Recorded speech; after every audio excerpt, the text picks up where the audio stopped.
KMIC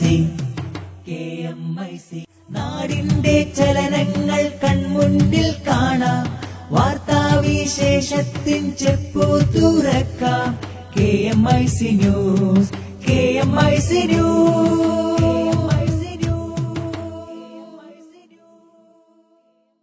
അസ്സലാമു അലൈക്കും വറഹ്മത്തുള്ളാഹി വബറകാതുഹു.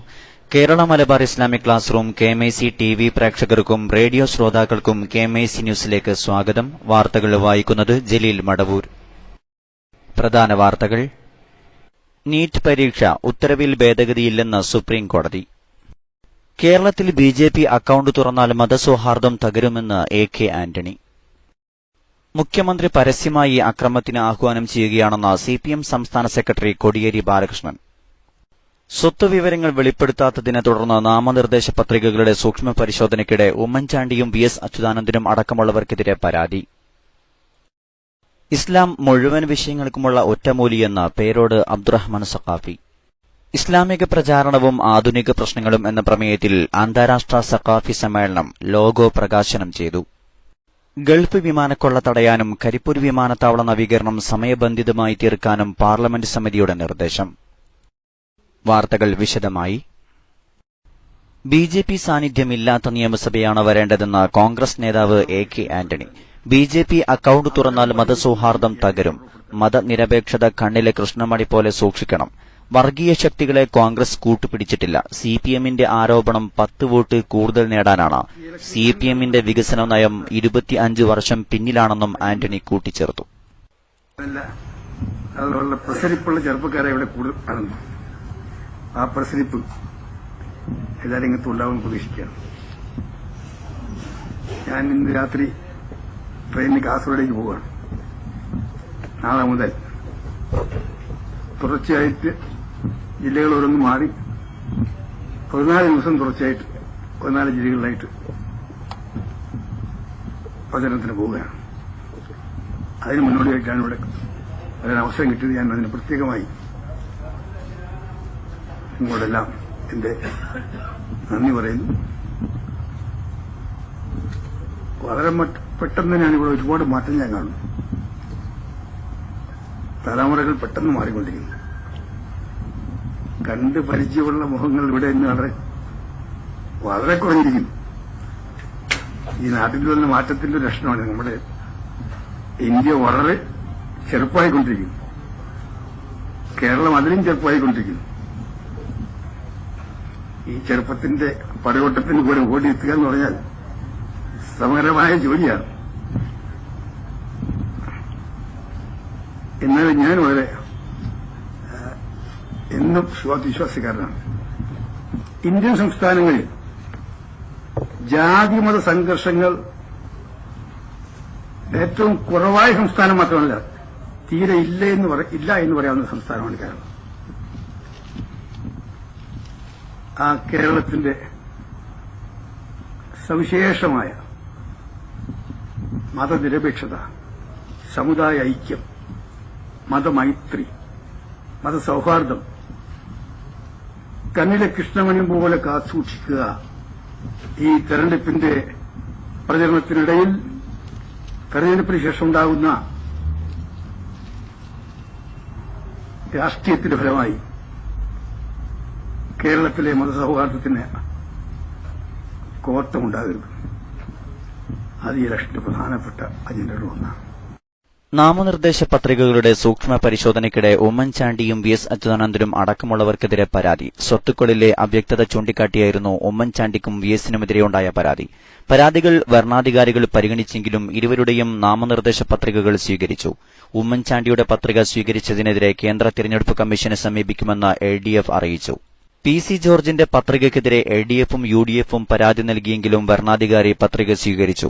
K മുരളീധരന്റെ പത്രികയ്ക്കെതിരെ BJP പരാതി നൽകിയിരുന്നു. എന്നാൽ പരാതിയിൽ കഴമ്പില്ലെന്ന് കാണിച്ച് വരണാധികാരി പത്രിക സ്വീകരിച്ചു.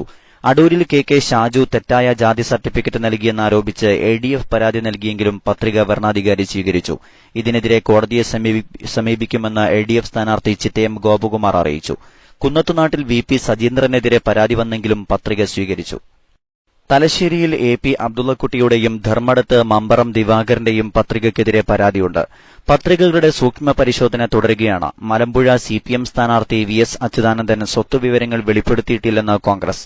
പരാതി റിട്ടേണിംഗ് ഓഫീസർ സ്വീകരിച്ചു. അതേസമയം ഉമ്മൻചാണ്ടി പൂർവിക സ്വത്ത് വെളിപ്പെടുത്തിയിട്ടില്ലെന്നാണ് LDFന്റെ പരാതി. ഈ പരാതിയും റിട്ടേണിംഗ് ഓഫീസർ സ്വീകരിച്ചു. MBBS BDS കോഴ്സുകൾക്ക് രാജ്യത്താകെ ഒറ്റ പ്രവേശന പരീക്ഷ അഥവാ നീറ്റ് ഈ വർഷം നടത്താനുള്ള കഴിഞ്ഞ ദിവസത്തെ ഉത്തരവിൽ ഭേദഗതിയില്ലെന്ന് സുപ്രീംകോടതി വ്യക്തമാക്കി. വിധി ഭേദഗതി ചെയ്യണമെന്നാവശ്യപ്പെട്ട് ഒരു വിഭാഗം വിദ്യാർത്ഥികളാണ് കോടതിയെ സമീപിച്ചത്. പരീക്ഷ നിശ്ചയിച്ച പ്രകാരം നടക്കുമെന്നും ചീഫ് ജസ്റ്റിസ് TS ഠാക്കൂർ അധ്യക്ഷനായ ബെഞ്ച് വ്യക്തമാക്കി. ഇതോടെ മെയ് 1-നും ജൂലൈ 24-നും 2 ഘട്ടങ്ങളിലായി നീറ്റ് പരീക്ഷ നടക്കും. CBSE സിലബസും സംസ്ഥാന സിലബസും വ്യത്യസ്തമാണെന്ന് വിദ്യാർത്ഥികൾ ഹർജിയിൽ ചൂണ്ടിക്കാട്ടിയിരുന്നു. എന്നാൽ വിധിയിൽ ഇനി ഇടപെടാനാവില്ലെന്ന് സുപ്രീംകോടതി വ്യക്തമാക്കുകയായിരുന്നു. കേന്ദ്ര സർക്കാരും മെഡിക്കൽ കൌൺസിൽ ഓഫ് ഇന്ത്യയും CBSEയും മുന്നോട്ടുവച്ച സമയക്രമം അംഗീകരിച്ചാണ് മെയ് 1-നും ജൂലൈ 24-നുമായി നീറ്റ് പരീക്ഷ നടത്താൻ സുപ്രീംകോടതി കഴിഞ്ഞ ദിവസം ഉത്തരവിട്ടത്. മെയ് 1-നുള്ള അഖിലേന്ത്യാ പ്രീ മെഡിക്കൽ പ്രീ ഡെന്റൽ പരീക്ഷയെ നീറ്റിന്റെ 1ാം ഘട്ടമായി പരിഗണിക്കാനും ഇതിന് അപേക്ഷിക്കാത്തവർക്ക് ജൂലൈ 24-ന് അവസരം നൽകാനുമായിരുന്നു തീരുമാനം. നീറ്റ് പരീക്ഷ റദ്ദാക്കിയ 2013-ലെ ഉത്തരവ് കഴിഞ്ഞ 11-ന് 5-അംഗ ഭരണഘടനാ ബെഞ്ച് അസാധുവാക്കുകയായിരുന്നു. നീറ്റിന്റെ ഭരണഘടനാ സാധുത ചോദ്യം ചെയ്ത് വെല്ലൂർ ക്രിസ്ത്യൻ മെഡിക്കൽ കോളേജ് അടക്കം 115 കക്ഷികൾ നൽകിയ ഹർജികളിൽ വീണ്ടും വാദം കേൾക്കാനും ബെഞ്ച് തീരുമാനിച്ചു. ഈ കേസിൽ മെയ് 3-ന് വാദം നടക്കും. CPM അധികാരത്തിലെത്തിയാൽ പൂട്ടിയ ബാറുകൾ തുറക്കില്ലെന്ന് ആവർത്തിച്ച് CPM general secretary Sitaram Yechury. മദ്യ ഉപഭോഗം ഘട്ടം ഘട്ടമായി കുറയ്ക്കുക എന്നതാണ് CPM നയം. മദ്യനിരോധനം പ്രായോഗികമാണെന്ന് കരുതുന്നില്ല. ബാറുകൾ പൂട്ടിയതുകൊണ്ട് മദ്യ ഉപഭോഗം കുറഞ്ഞിട്ടില്ലെന്നും ഇതിനുള്ള മാർഗം LDF അധികാരത്തിലെത്തിയ ശേഷം സ്വീകരിക്കുമെന്നും യെച്ചൂരി കൊച്ചിയിൽ പറഞ്ഞു. ഗൾഫ് വിമാനക്കൊള്ള തടയാനും കരിപ്പൂർ വിമാനത്താവള നവീകരണം സമയബന്ധിതമായി തീർക്കാനും പാർലമെന്റ് സമിതിയുടെ നിർദ്ദേശം. വിശദാംശങ്ങൾ കരീം ഏലംകുളം നൽകുന്നു. ഗൾഫ് സെക്ടറിൽ സർവീസ് നടത്തുന്ന ഇന്ത്യൻ വിമാന കമ്പനികൾ അന്യായ യാത്രാ നിരക്ക് ഈടാക്കുന്നത് തടയണമെന്ന് പാർലമെന്റ് സ്റ്റാൻഡിംഗ് കമ്മിറ്റി നിർദ്ദേശിച്ചു. ഇന്ധനവില പകുതിയായിട്ടും ടിക്കറ്റ് ചാർജ് കുറക്കാത്ത വിമാന കമ്പനികളെ സമിതി വിമർശിച്ചു. കോഴിക്കോട് വിമാനത്താവള നവീകരണ പ്രവർത്തനങ്ങൾ വൈകുന്നതിൽ സഭാസമിതി അതൃപ്തി പ്രകടിപ്പിച്ചു.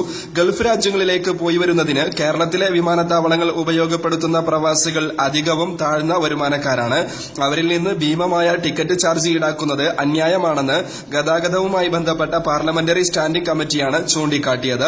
സാമ്പത്തിക മാന്ദ്യം പോലെ മറ്റു നിരവധി പ്രശ്നങ്ങൾ പ്രവാസി വരുമാനത്തെ പുതുതായി ബാധിച്ചിട്ടുണ്ട്. പക്ഷേ സർക്കാർ നിയന്ത്രണത്തിലുള്ള എയർ ഇന്ത്യ പോലും സാമൂഹിക ഉത്തരവാദിത്തം പാലിക്കുന്നില്ല.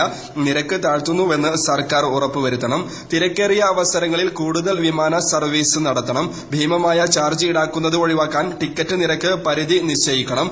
മിഡിൽ ഈസ്റ്റ് സന്ദർശിച്ചപ്പോൾ പ്രധാനമന്ത്രി നൽകിയ നിർദ്ദേശത്തെ തുടർന്ന് ഇക്കാര്യത്തിൽ ഇതുവരെ സ്വീകരിച്ച നടപടികൾ കമ്മിറ്റിയെ അറിയിക്കാനും ആവശ്യപ്പെട്ടിട്ടുണ്ട്. 2013-ൽ 1 കിലോ ലിറ്റർ വിമാന ഇന്ധനത്തിന് 74,205 രൂപയായിരുന്നത് ഇപ്പോൾ 35,127 രൂപ മാത്രമാണ്. വിമാന കമ്പനിയുടെ പ്രവർത്തന ചെലവിന്റെ 40% ഇന്ധന ചെലവാണ്. ഇന്ധനവില പകുതി കണ്ടു കുറഞ്ഞിട്ടും അതിന്റെ നേട്ടം യാത്രക്കാർക്ക് നൽകാൻ കമ്പനികൾ തയ്യാറായിട്ടില്ല. ഈ കാര്യത്തിൽ വ്യോമയാന മന്ത്രാലയം ഫലപ്രദമായ നടപടി സ്വീകരിച്ച് അതിന്റെ ഫലപ്രാപ്തിയെക്കുറിച്ച് റിപ്പോർട്ട് നൽകാൻ സമിതി ആവശ്യപ്പെട്ടു. കോഴിക്കോട് വിമാനത്താവള നവീകരണ പ്രവർത്തനങ്ങൾ ദീർഘകാലമായി ഇഴയുകയാണ്. ഇത് യാത്രക്കാർക്ക് അങ്ങേയറ്റത്തെ പ്രയാസങ്ങൾ സൃഷ്ടിക്കുന്നുണ്ട്.